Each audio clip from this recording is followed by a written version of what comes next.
Hey boys and girls, it's Miss Lacey again. I know it's been a couple of weeks since I've seen you, but today we're going to talk some more about our skills for learning. So let's review. We've talked about listening with our eyes, ears, and brain. We have talked about focusing our attention on what's important. We have also talked about positive self-talk, things that we tell ourselves in our heads, and talking positive about ourselves and our work that we do and what kind of person we are. Well, today we're going to talk about being assertive.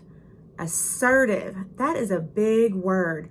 What does that mean? Well, I'm going to read you the definition that I looked up. Being assertive, having or showing a confident and forceful personality. And what that means is just believing in yourself. So how do we talk to someone when we want to be assertive? Well, I've got my poster here and I'm going to share it with you. Be assertive. Face the person you're talking to. So if you're talking to a friend or a teacher, don't look away and talk to them. Look right at them. Face them when you're talking to them. Keep your head up and your shoulders back. Be proud of yourself and what you're saying. Use a calm, firm voice. Don't mumble to yourself like this and look down. Nobody can hear you. Talk firm. Look right at them and talk. Because when I did my head on like this and I kind of mumbled, could you hear what I was saying? No.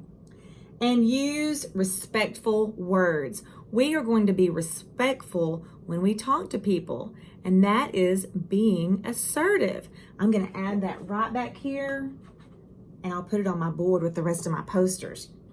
Well, today I want to read you a story that many of you have heard before, and it's a fun, cute story, but I want you to listen to it this time and think about how the main character could have and should have been assertive.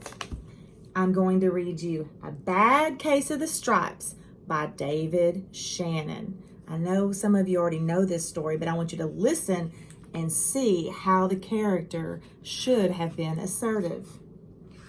A Bad Case of the Stripes. Camilla Cream loved lima beans, but she never ate them.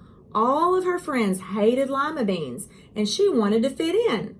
Camilla was always worried about what other people thought of her. Today she was fretting even more than usual. It was the first day of school, and she couldn't decide what to wear.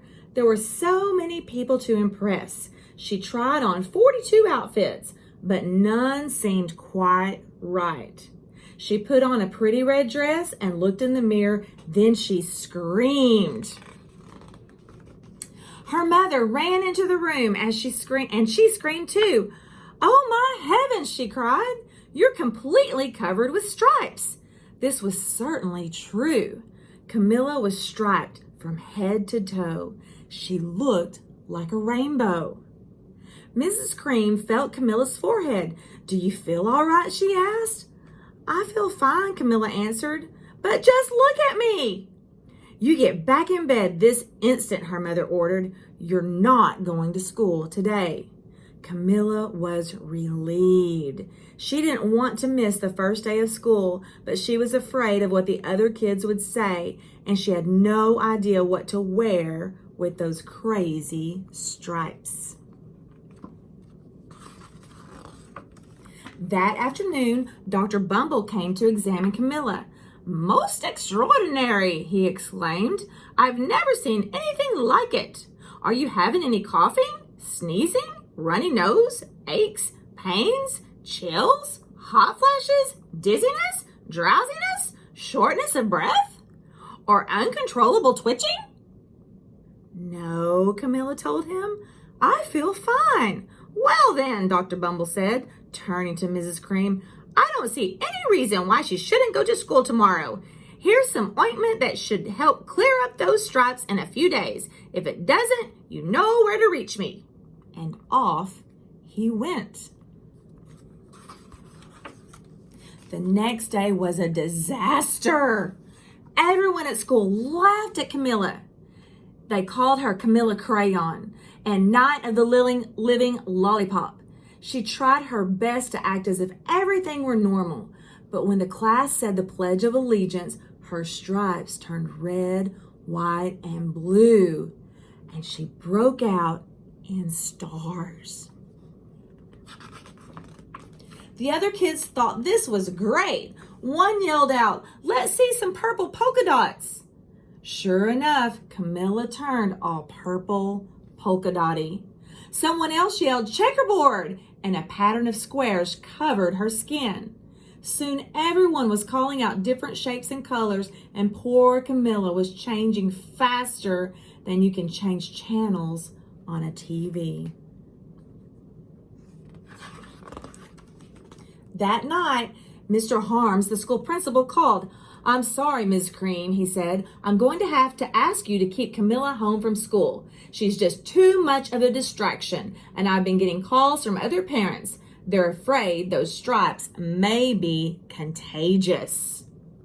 Camilla was so embarrassed. She couldn't believe that 2 days ago everyone liked her. Now nobody wanted to be in the same room with her. Her father tried to make her feel better. "Is there anything I can get you, sweetheart?" he asked. "No, thank you," sighed Camilla. What she really wanted was a nice plate of lima beans, but she had been laughed at enough for one day. Well, yes, I see," Dr. Brumble mumbled when Mr. Cream phoned the next day. "I think I better bring in the specialist. We'll be right over." About an hour later, Dr. Bumble arrived with 4 people in long white coats. He introduced them to the Creams. "This is Dr. Grope, Dr. Sponge, Dr. Cricket, and Dr. Young." The specialist went to work on Camilla. They squeezed and jabbed, tapped, and tested. It was very uncomfortable. "Well, it's not the mumps," concluded Dr. Grope, "or the measles," said Dr. Sponge. "Definitely not chickenpox," put in Dr. Cricket. "Or sunburn," said Dr. Young.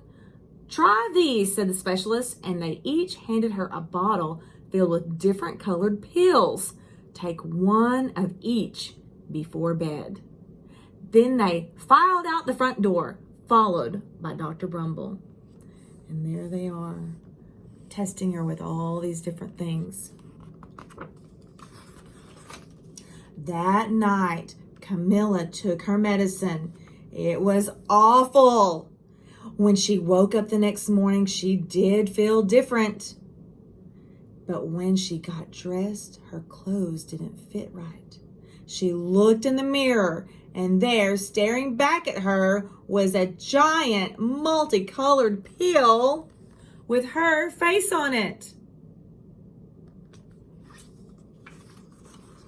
Dr. Bumble rushed over as soon as Mrs. Cream called, but this time, instead of the specialist, he brought the experts. Dr. Gord and Mr. Mellon were the finest scientific minds in the land. Once again, Camilla was poked and prodded, looked at and listened to. The experts wrote down lots of numbers, then they huddled together and whispered. Dr. Gord finally spoke. "It might be a virus," he announced with authority. Suddenly, fuzzy little virus balls appeared all over Camilla. "Or possibly some form of bacteria," said Mr. Mellon. Out popped squiggly little bacteria tails. "Or it could be a fungus," added Dr. Gord. Instantly, Camilla was covered with different colored fungus blotches. The expert looked at Camilla, then at each other. "We need to go over these numbers again back at the lab," Dr. Gord explained. "We'll call you when we know something." But the experts didn't have a clue, much less a cure.